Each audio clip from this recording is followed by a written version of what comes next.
السلام علیکم ورحمۃ اللہ وبرکاتہ۔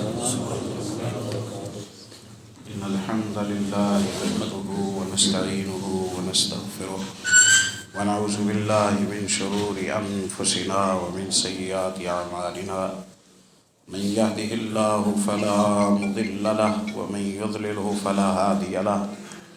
اشهد ان لا الہ الا اللہ وحدہ لا شریک له، وأشهد أن محمدًا عبده ورسوله۔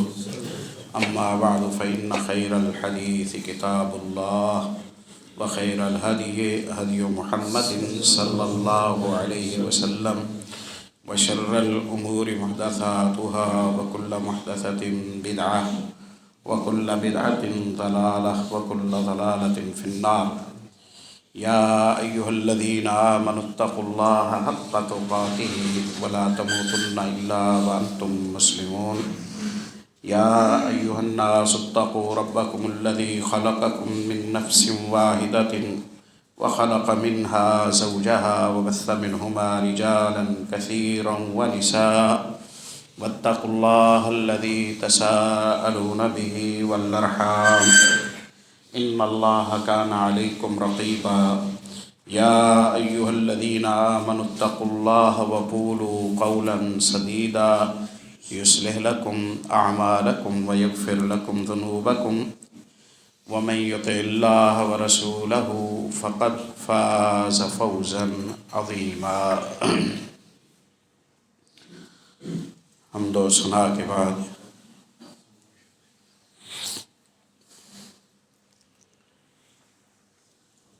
دنیاوی زندگی میں ایمانی حالت کا سب سے بہتر ہونا ہماری زندگی کو قیمت دیتا ہے،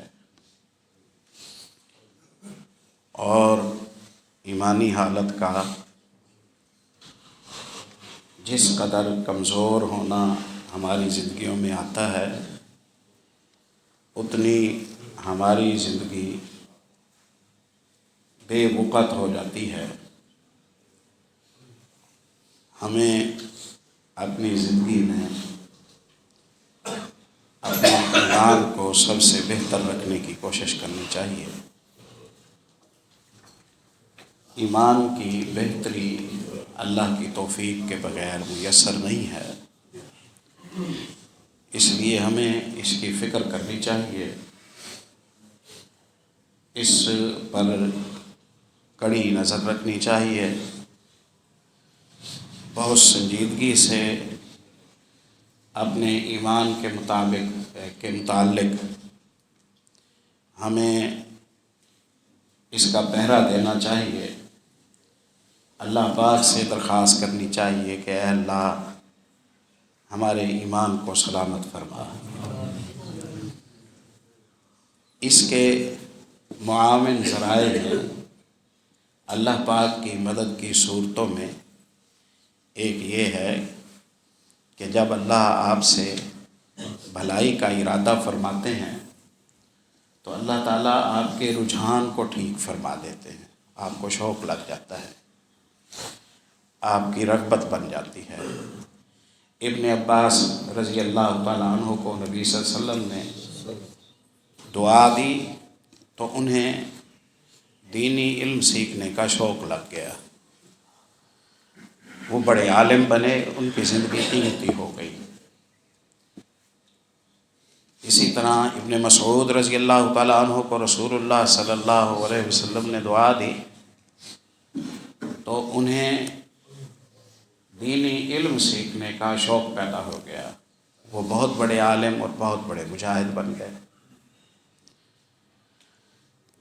عامر ابن عقبہ رضی اللہ تعالیٰ عنہ کو نبی صلی اللہ علیہ وسلم نے رحمت کی دعا دی تو وہ بہت بڑے مجاہد بنے، اور اللہ تعالیٰ نے انہیں مقام شہادت پر فائز فرما دیا۔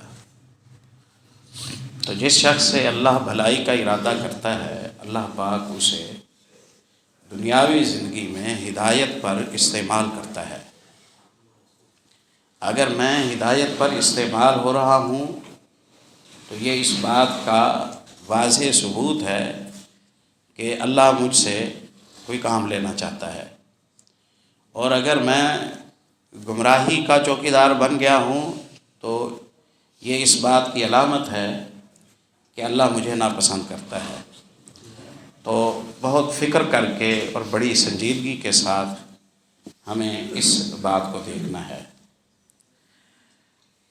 زبردست مربی انسان کی زندگی میں جو اس کے والدین سے اور اس کی تعلیم سے اور اس کے اس کے دیگر سیکھنے کے جو ذرائع ہیں ان سے زیادہ اثر ڈالنے والا وہ بندے کا ماحول ہے۔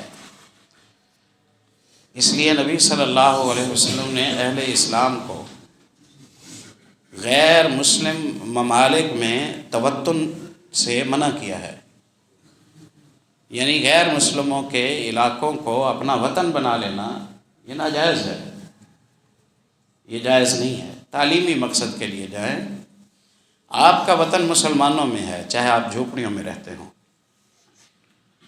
آپ کا علاقہ وہی ہے، جائیں ان کے پاس، تعلیم حاصل کریں، تعلیم دیں، رزق کمائیں، تجارت کریں،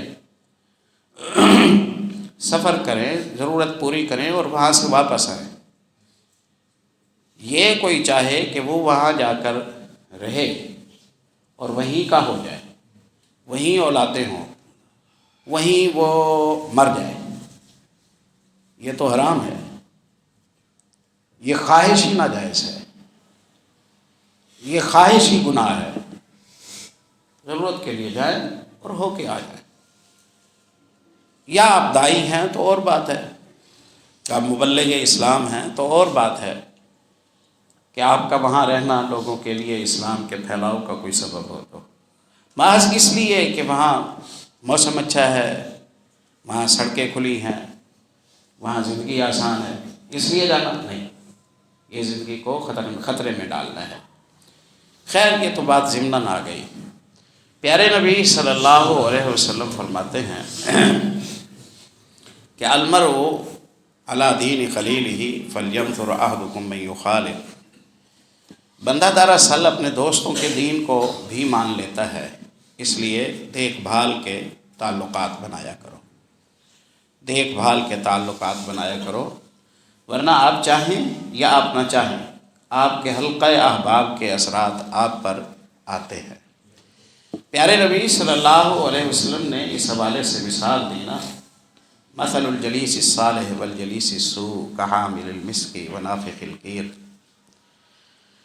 صالح ہم نشین اور دوست جس کے ساتھ آپ کا وقت گزرتا ہو، اٹھنا بیٹھنا ہو، اور برے ہم نشین اور دوست، ان دونوں میں کیا فرق ہے؟ آؤ میں تمہیں ایک مثال کے ذریعے یہ بات سمجھاتا ہوں۔ جو نیک صالح دوست ہے وہ عطر فروش کی طرح ہے، اما ان یعطیک و اما ان تبتاع منہ و اما ان تجد منہ ریحا طیبۃ، آپ کے ساتھ وہ دوست ہے، دوستی کا تعلق ہے، اس کے پاس کوئی اچھی خوشبو آتی ہے، نایاب ہے، بہتر ہے، تو وہ آپ کو اس میں سے تحفہ دیتا ہے، دوستی کا فائدہ ہو گیا، آپ معطر ہو گئے، آپ کا ماحول معطر ہو گیا، باہر کے تعفن سے آپ محفوظ ہو گئے، ذہنی آسودگی اور سکون اللہ پاک نے آپ کو میسر کیا۔ یہ دوست کی برکت سے تھا، اس کے ساتھ تعلق نہ ہوتا تو یہ خوشبو آپ کو نہ ملتی۔ آپ کو ایک انعام ملا ایک صالح انسان کے ساتھ، ایک اچھے کاروباری کے ساتھ تعلق رکھنے کا، کہ آپ معطر ہوئے۔ وَإِمَّا أَن تَبْتَاعَ مِنْهُ، یا وہ آپ کو تحفۃً نہیں دیتا لیکن آپ اس کے پاس جاتے ہیں، ملتے ہیں، آپ کو خریدنا ہوتا ہے، یاد آتا ہے، آپ اس سے کہتے ہیں کہ بھئی عمدہ خوشبو مجھے دو اور یہ پیسے لو، مناسب پیسوں میں بہت اچھی چیز آپ کو ملتی ہے، اسے آپ استعمال کرتے ہیں، جمعوں میں، نمازوں میں، نمازیوں کو لگاتے ہیں، ماشاءاللہ آپ کو مفاد مل گیا، تعلق کو آپ نے کیش کیا۔ وَإِمَّا أَن تَجِدَ مِنْهُ رِيحًا طَيِّبَةً، نہ وہ آپ کو تحفہ دیتا ہے نہ آپ اس سے خریدتے ہیں۔ لیکن آپ کا بیٹھنا اٹھنا تو ہوتا ہے. اس بیٹھنے اٹھنے کی وجہ سے نبی مکرم صلی اللہ علیہ وسلم فرماتے ہیں تجد منہ ریحا طیبۃ، تو جب تک آپ اس ماحول میں بیٹھے رہتے ہیں آپ کو اچھی خوشبو، عمدہ خوشبو ملتی رہتی ہے. الحمدللہ اچھی دوستی اور اچھا تعلق اور اچھے حلقہ احباب سے آپ نہ بھی چاہیں تو فائدہ اٹھاتے ہیں، وہ نہ بھی چاہے تو آپ کو فائدہ دیتا ہے. غیر ارادی فائدہ ملتے ہیں، فوائد آسان ہو جاتے ہیں، سوجھ بوجھ آسان ہو جاتی ہے، سمجھ آسان ہو جاتی ہے، توفیق آسان ہو جاتی ہے. یہ خلاصہ ہے اس مثال کا. وہاں منافق القیر اور اچھا حلقہ احباب نہ ہو تو آپ صلی اللہ علیہ وسلم فرماتے ہیں کہ وہ بھٹی میں پھونک مار کر اسے بھڑکانے والے یعنی لوہار کی طرح ہے. آپ کے ساتھ تعلقات اور دوستانہ ہیں لوہار کے، وہ آپ دوستی کی وجہ سے اپنا کاروبار تو نہیں چھوڑ سکتا. جو دوستیاں کاروبار چھڑا دیتی ہیں، تعلیم چھڑا دیتی ہیں، وہ دشمنیاں ہوتی ہیں، بگاڑ دیتی ہیں، بد اخلاق بنا دیتی ہیں، ڈاکو چور بنا دیتی ہیں، بے نماز بنا دیتی ہیں، بدعقیدہ بنا دیتی ہیں. وہ دوستیاں ہیں ہی نہیں، وہ دشمنیاں ہیں. اللہ ایسی منحوس تعلق داری سے ہم سب کو محفوظ فرمائے. اس نے اپنا کاروبار تو نہیں چھوڑنا، آپ اس سے ملنے جاتے ہیں، وہ آپ کو بٹھاتا ہے، خوش اخلاقی آپ سے رکھتا ہے، اپنا کام بھی جاری رکھتا ہے، بھٹی میں پھونک مارتا رہتا ہے، آگ جلاتا رہتا ہے. وہاں جو گرمی ہے وہ بھی آپ کو لگتی ہے، وہاں جو بدبو ہے پسینے کی وہ بھی آپ کو ملتی ہے، وہاں جو چنگاریاں اڑتی ہیں وہ بھی آپ کے بدن پر، کپڑوں پر پڑتی ہیں، وہاں جو دھواں اٹھتا ہے وہ بھی آپ کے بدن کو لگتا ہے، آپ کے چہرے کو آلودہ کرتا ہے، آپ کے بدن کو آلودہ کرتا ہے، آپ کی صحت کو متاثر کرتا ہے. تو آپ جہاں ہیں وہاں سے آپ اثرات لے رہے ہیں.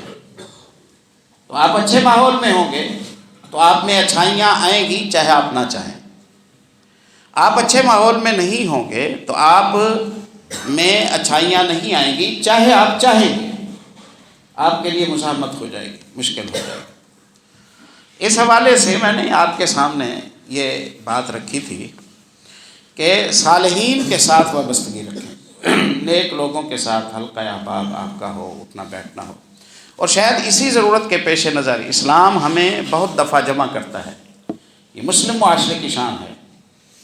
بہت دفعہ بہت موقعوں پر آپ اکٹھے ہوتے ہیں، مل بیٹھتے ہیں، کھانا کھاتے ہیں. آج عقیقہ ہے، آج ولیمہ ہے، آج نکاح ہے، آج جنازہ ہے، آج فلاں دعوت ہے، آج خوشی ہے، آج فلاں تقریب ہے، آج درس ہے، آج جمعہ ہے، وغیرہ وغیرہ. بہت موقعوں پر اسلام آپ کو جمع کرتا ہے، اور وہ اسلام کی وجہ سے آپ جمع ہوتے ہیں. وہاں آپ کا کوئی دنیاوی مفاد نہیں ہوتا. مل بیٹھتے ہیں، کچھ سنتے ہیں، کچھ بیان کرتے ہیں، آپ فائدے کو ایک دوسرے میں منتقل کرتے ہیں. یہ مسلم معاشرے کی شان ہے. لیکن ہمیں اس کی خیر جو اس کا ادراک ہے وہ نہیں ہو سکتا. ہم تو پیدا ہوئے تو ہم یہی ماحول دیکھتے ہیں. ان لوگوں کو ہوتا ہے اس کا ادراک جو لوگ یورپ کے جنگلوں میں رہتے ہیں، جہاں اپنے مفاد کے علاوہ سوچ نہیں جاتی، جہاں زندگی کمرشل مشین ہے اور بندہ ایک کمائی کا ذریعہ ہے اور اس کے ذمہ ہے کہ وہ بہتر سے بہتر کمائے اور بس. ان لوگوں کو جب اسلامی روحانیت کا، اسلامی معنویت کا، اسلامی ماحول کا، اسلامی سوچوں کا، اسلامی ہمدردیوں کا، اسلامی خیر خواہیوں کا، صدقات کا، مل بیٹھنے کا، اچھی سوچوں کا جب علم ہوتا ہے تو وہ فوراً مسلمان ہو جاتے ہیں. اللہ خیر یہ نعمتیں ہم سب کو نصیب فرمائے.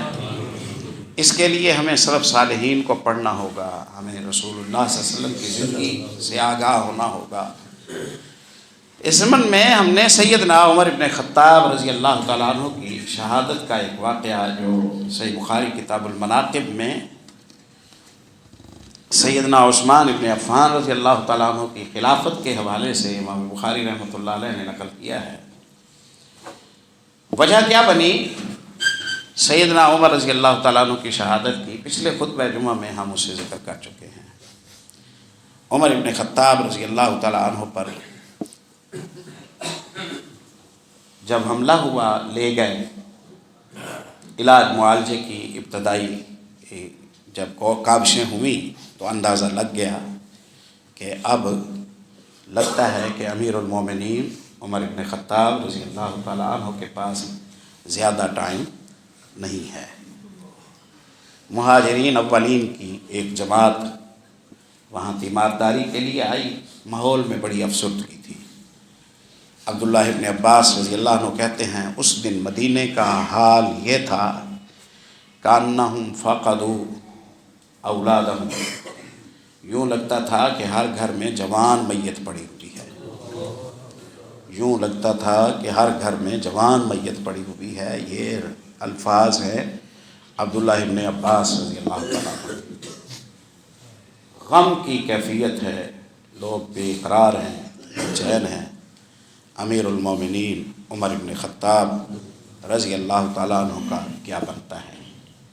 خیر، تیمارداری کے لیے لوگ آتے جاتے رہے، اور جب زخموں سے شربت اور دودھ وہ زخم سے باہر نکل آیا پیٹ کے راستے سے، تو اندازہ لگا کہ اندر کاری زخم لگے ہیں جس کی وجہ سے اب بچاؤ کی صورت شاید نہ ہو۔ تو کہا اوصی یا امیر المومنین۔ خیر، اس سے پہلے بخاری میں آتا ہے، عمرو بن میمون فرماتے ہیں ایک جوان آیا عمر بن خطاب رضی اللہ تعالیٰ عنہ کے پاس تیمارداری کے لیے، اور اس نے آ کر تسلی کے کلمات کہے، اور اس نے کہا کہ امیر المومنین، آپ کے لیے خوشخبری ہے، آپ کو اللہ پاک نے سابقون اولون میں شمار فرمایا، آپ مہاجرین اولین میں سے ہیں، پیارے نبی صلی اللہ علیہ وسلم کے ساتھ رہے، جنگوں میں شریک رہے۔ آپ صلی اللہ علیہ وسلم جب اس دنیا سے رخصت ہوئے تو وہ آپ سے خوش تھے۔ پھر ابو بکر صدیق رضی اللہ تعالیٰ عنہ جب اس دنیا سے رخصت ہوئے وہ بھی آپ سے خوش تھے۔ آج آپ عدل و انصاف کی حکومت اپنی کرتے ہوئے اس دنیا سے شہادت کی موت کے ساتھ رخصت ہو رہے ہیں۔ انشاءاللہ انجام کار اچھا ہے، آپ مطمئن رہیں۔ تو عمر بن خطاب رضی اللہ تعالیٰ عنہ نے فرمایا کہ بیٹے تم یہ کہتے ہو، اور مجھے اگر برابری کی بنیاد پر نجات مل جائے تو میں یہ سمجھوں گا کہ میرے لیے اتنا بھی کافی ہے۔ برابری کی بنیاد پر اگر مجھے نجات مل جائے تو میں یہ سمجھوں گا اتنا ہی کافی ہے۔ ایک بات سمجھیے، جو آخرت کے حوالے سے خوف زدہ انسان ہے، جو آخرت کے حوالے سے خوف زدہ انسان ہے وہ ٹھیک چل رہا ہے، اور جو آخرت کے حوالے سے بے فکرہ انسان ہے وہ غلط چل رہا ہے۔ کہا میں برابری میں بھی چھوٹ جاؤں، اور یہ اپنی زندگی میں بھی کہا کرتے تھے۔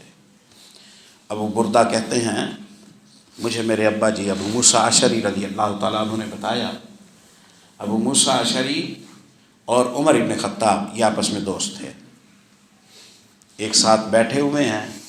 ابو موسیٰ اشعری رضی اللہ عنہ متاخر الاسلام ہیں، 7 ہجری کو آئے، اور عمر ابن خطاب رضی اللہ تعالیٰ عنہ اس سے کوئی 10-12 سال پہلے مسلمان ہو چکے تھے، 590 میں مسلمان ہو چکے تھے۔ تو ایک دن بیٹھے بیٹھے مسجد نبوی میں عمر رضی اللہ عنہ نے کہا کہ ابو موسیٰ، میں تو یہ سمجھتا ہوں کہ رسول اللہ صلی اللہ علیہ وسلم کے زمانے میں ہماری خدمات اور تھیں، رسول اللہ صلی اللہ علیہ وسلم کے بعد وہ بات نہیں رہی۔ اب جب اس زمانے کو دیکھتے ہیں تو کامیاب نظر آتے ہیں، اور جب اس زمانے کو دیکھتے ہیں تو فکر پڑ جاتی ہے۔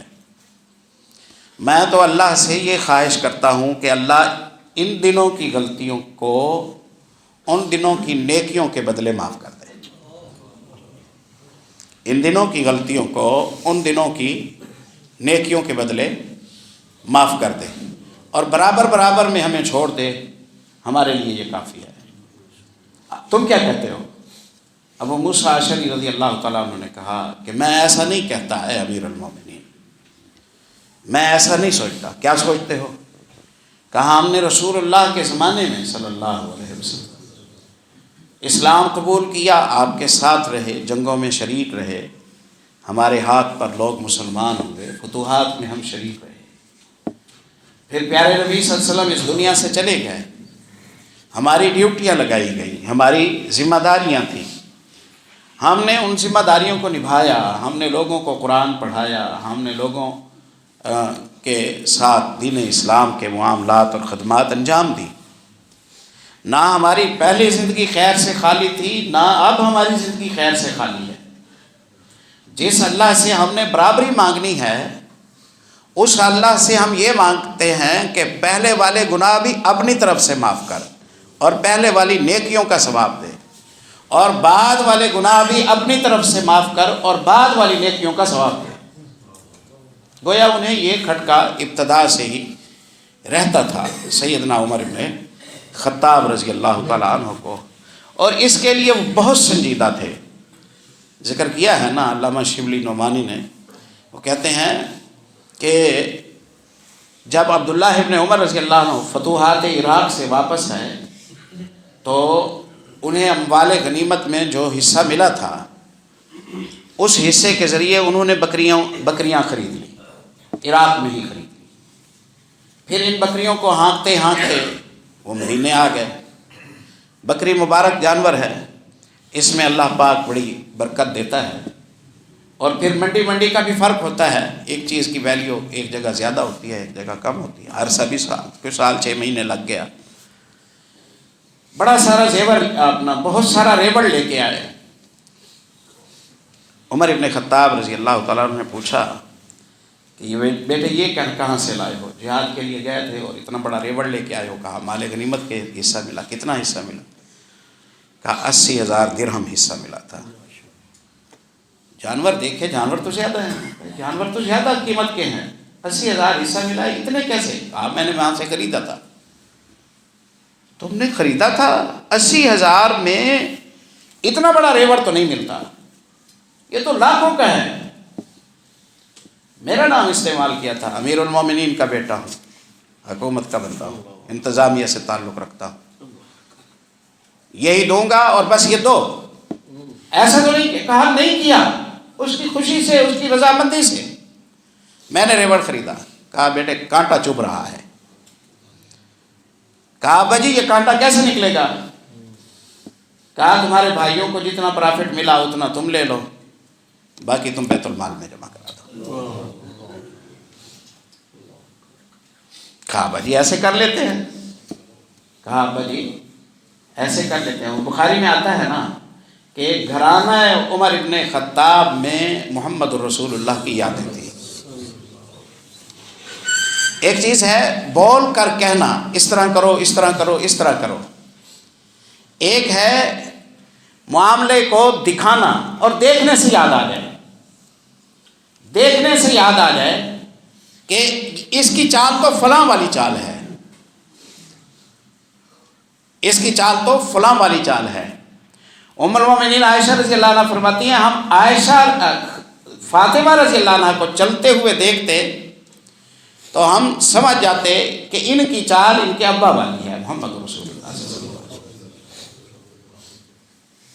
اور ابو الدرداء رضی اللہ عنہ کے پاس بندہ آیا، اخبرنی برجل اشبہ دلا وسمتا وہدیا من رسول اللہ صلی اللہ علیہ وسلم۔ میں تابعی ہوں، میں نے رسول اللہ کو نہیں دیکھا، آپ لوگ بتاتے ہیں ایسے تھے، ایسے تھے، ایسے تھے، ایسے تھے، ویسے بننے کی کوشش کرتا ہوں لیکن بن نہیں پاتا، کیونکہ میں نے خود مشاہدہ نہیں کیا پیارے نبی صلی اللہ علیہ وسلم، خود زیارت نہیں کی۔ کوئی ایسا بندہ بتائیں کہ جس کی ہر شے، ہر حرکت، ہر اٹھنا بیٹھنا، ہر لب و لہجہ، ہر طور طریقہ، ہر انداز اسلوب اس کا محمد رسول اللہ سے ملتا جلتا۔ میں اس جیسا بننے کی کوشش کروں، اس کی طرح ہنسنے کی کوشش کروں، اس کی طرح اٹھنے بیٹھنے کی کوشش کروں۔ ابو الدرداء رضی اللہ تعالیٰ عنہ نے کہا کہ جاؤ عبداللہ ابن مسعود رضی اللہ تعالیٰ عنہ کو دیکھو۔ جاؤ عبداللہ ابن مسعود رضی اللہ تعالیٰ عنہ کو دیکھو۔ اسی طرح عمر ابن خطاب رضی اللہ عنہ کا جو پورا گھرانہ تھا نا، یہ مسجد نبوی کی جو مسند ہے نا، یہ خطاب کے گھرانے کی خیرات ہے، یہ خطاب کے گھرانے کا جاری صدقہ ہے۔ عمر ابن خطاب رضی اللہ تعالیٰ عنہ کے بیٹے عبداللہ، ان کے بیٹے سالم، ان کے غلام نافع، نافع کے شاگرد امام مالک، نافع کے شاگرد امام مالک رحمۃ اللہ علیہ۔ نافع کی وفات کے بعد، عمر ابن خطاب کے غلام کے وفات کے بعد امام مالک رحمۃ اللہ علیہ مسند پر بیٹھے۔ یہ اتنا بڑا جو علمی کام ہوا مدینہ نبویہ میں، اس علمی کام میں اللہ پاک نے سیدنا عمر ابن خطاب رضی اللہ عنہ کے گھرانے کو استعمال فرمایا۔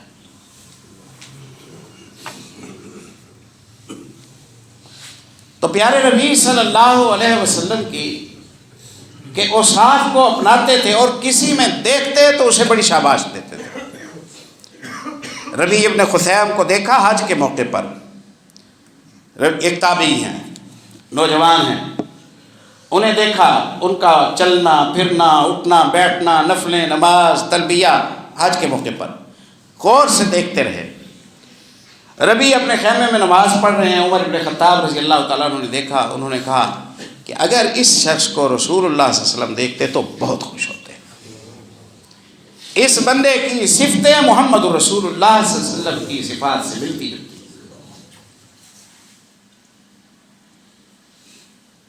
آپ کیسے خوش ہوں گے؟ کہا جو باقیوں کو پرافٹ ملا ہے اتنا رکھو، باقی سب بیت المال میں جمع کرا دو۔ کہا ٹھیک ہے، جا جیسے آپ کہتے ہیں ہم ویسے کر لیتے ہیں۔ ہاں ہمارے غنیمت 40,000 تھا، 40 کا 80 بنا باقی مجاہدوں کا، اور ان کا بن گیا 4 لاکھ۔ بکریاں منڈی میں بیچی گئی 4 لاکھ کی، 80,000 ابن عمر کو دیا، 3,20,000 بیت المال میں جمع کرا دیا گیا۔ اور ہم نے پچھلے خطبے میں ذکر کیا تھا کہ 86,000 درہم جو قرضہ تھا، ان میں سے 86 پیسے بھی عمر ابن خطاب رضی اللہ تعالیٰ عنہ کے ذمہ نہیں تھے۔ 86 پیسے بھی وہ کوشش میں تھے کہ مجھ پر جو بوجھ صدیق ڈال کے گئے ہیں میں صدیق کے مطابق چلوں، اور ویسے ہی چلے۔ ابو بکر صدیق رضی اللہ تعالیٰ عنہ کی وفات کے وقت جب ان کی سواری اور ان کا ایک پیالہ، ایک برتن اور کوئی چھوٹا موٹا سامان پہنچا تو عمر ابن خطاب رضی اللہ تعالیٰ عنہ رونے لگے۔ انہوں نے کہا کہ اے ابو بکر، آپ نے بعد والوں کی ذمہ داری کو بہت بڑھا دیا ہے، بہت بڑی امانت آپ نے ڈال دی ہے، اس امانت کو پتہ نہیں ہم کیسے نبھائیں گے۔ اللہ اکبر۔ تو یہ انداز تھا۔ اس جوان نے کہا کہ اگر آپ کے لیے مبارک ہو، عمر رضی اللہ تعالیٰ عنہ نے کہا برابری میں چھوٹ جاؤں تو میں سمجھوں گا کہ میں کامیاب ہوں۔ جوان واپس جانے لگا، چادر ٹخنے سے نیچے تھی، غیر ارادی یقیناً، تو اسے کہا ردوا علی الشاب، جوان کو واپس بلاؤ۔ جوان واپس آیا، یا بنیا یا ابن اخی ارفع ازارک فإنہ اتقی لربک وانقی لثوبک، بیٹے اپنی چادر ٹخنے سے اونچی رکھا کرو، پیٹ پھٹا ہوا ہے، وقت آخری ہے، جان جا رہی ہے، امر بالمعروف اور نہی عن المنکر اسی طرح برقرار ہے۔ امر بالمعروف اور نہی عن المنکر، ارفع ازارک، اپنے تہمت کو اونچا کرو، فإنہ اتقی لربک، رب کا تقوی یہ تقاضا کرتا ہے۔ اللہ تعالیٰ متکبروں کو پسند نہیں کرتا، اور یہ تکبر کی علامت ہے۔ ٹخنے سے نیچے مرد کا جو حصہ جاتا ہے تہمت کا، کپڑے کا، شلوار کا، وہ جہنم کی آگ میں جلے گا۔ وَأَنْقَى لِثَوْبِكَ، اور تیرا کپڑا بھی صاف ستھرا رہے گا۔ اگر زیادہ لٹکا ہوگا تو گرد غبار، گندگی، کیچڑ، مٹی یہ چیزیں لگے گی، تو کپڑا بھی اپنا ٹھیک کر، ایمان بھی اپنا محفوظ کر۔ ام المومنین عائشہ رضی اللہ عنہ کی طرف پیغام بھیجا، روضہ رسول صلی اللہ علیہ وسلم میں روضہ رسول صلی اللہ علیہ وسلم میں تدفین کی اجازت کے لیے، روضہ رسول صلی اللہ علیہ وسلم میں تدفین کی اجازت کے لیے پیغام بھیجا ہے۔ ام المومنین عائشہ رضی اللہ تعالی عنہ کے پاس جب عبداللہ ابن عمر گئے تو انہیں کہہ بھیجا کہ بیٹے یہ نہ کہنا کہ امیر المومنین نے یہ کہا ہے کہ فإنی لست اليوم امیرا للمؤمنین، میں اب امیر المومنین نہیں رہا، میں امیر کے طور پر یہ حکم نہیں دے رہا، میں یہ درخواست کر رہا ہوں، میں یہ اجازت مانگ رہا ہوں۔ انہوں نے کہا چاہتی تو یہ جگہ میں اپنے لیے تھی، آج میں اثار کروں گی، اجازت دے دی۔ جب گئے عبداللہ ابن عمر رضی اللہ تعالیٰ عنہ، کہا آ گئے ہیں، کہا اٹھا کے بٹھاؤ، ہاں کیا جواب لائے ہو؟ کہا جواب یہ ہے کہ ام المومنین راضی ہو گئی ہیں۔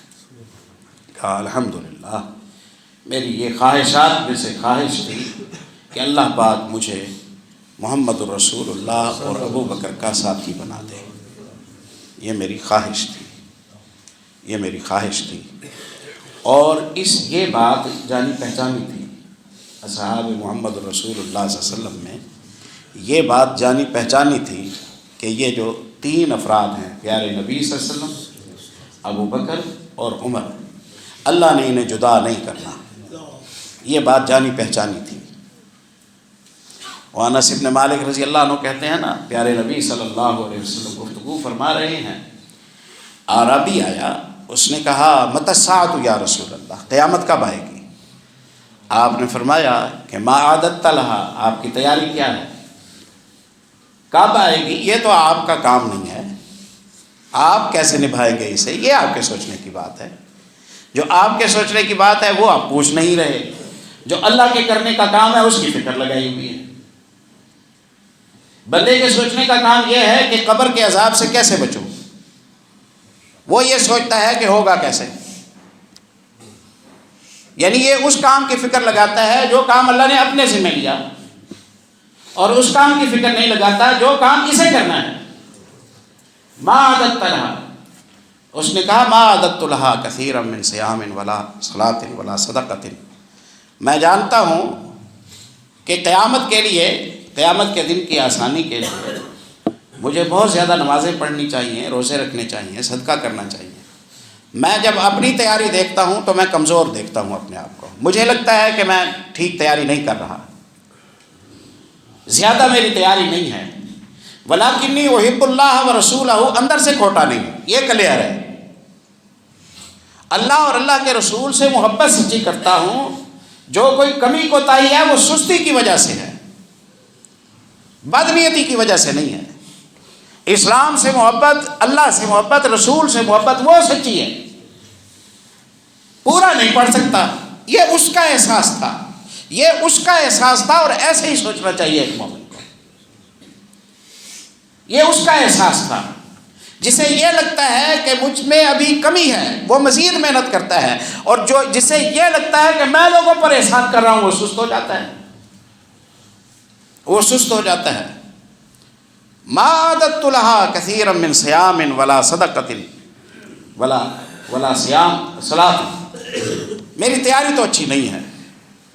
پیارے نبی صلی اللہ علیہ وسلم نے اعرابی کی دانائی کا جواب سنا، آپ نے فرمایا انت ما من احببت، تو ان کے ساتھ جن سے تیری محبت ہے، تو ان کے ساتھ جن سے تیری محبت ہے، اللہ تجھے ان سے جدا نہیں کرے گا، تو فکر نہ کر۔ اہم بات یہ ہے کہ اندر سے کھوٹا نہ ہو بندہ، اندر سے اللہ اور اللہ کے رسول سے محبت کرنے والا ہو، عمل کی کمی کوتاہی میں گزارا چل جائے۔